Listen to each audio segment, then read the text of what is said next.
wobbly tire, which is getting worse. And we were a little concerned about that. We weren't sure we could make Baton Rouge, so instead we turned south and we went straight down to Lake Charles. And went to a place there that was we called them up and they said, yeah, bring it in.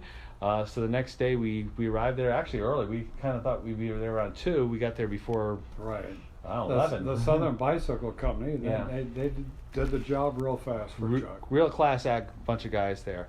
So they fixed the spoke, they trued up the tire. We got back on the road because we thought we were going to be staying the night there, but since they were done, we took off and we came about another 16 miles. Yeah. So that was a change of plans today. Hot and humid. Oh yeah, 95-ish, 96. And the roads are much worse than what we've been used to in most all the states we've come through. Yeah.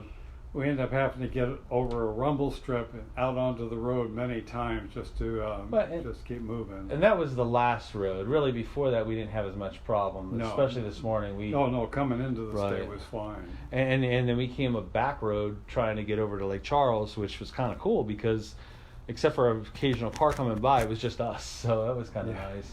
But yeah, this new 90, is it? 90, I think it is. We're going to be taking it over to Lafayette. It's not a good road. It's got not a good shoulder, so we're hoping things change. It seems to me like every 40 miles something changes on a road anyway. Yeah, I noticed that. I'm hoping it changes for the better. But so we've changed our route a couple of times now, trying to get to Florida. It looks like we're going to be heading due east. We're going to go to New Orleans and then cross the water and then keep going through Mississippi, Alabama, and finally hit Florida. Yeah. But one thing I have noticed, though, as we go along, Chuck, is I think that I notice how friendly the people are in Louisiana. I've been very amazed at the almost extreme output of friendliness that they showed. I was in line trying to get something at a supermarket, and the lady looked around and saw that I only had one thing, says, "You got to go in front of me."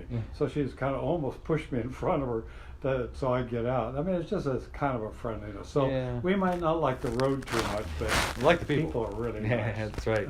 And even coming over one of the bridges, there was only 2 lanes, no shoulder.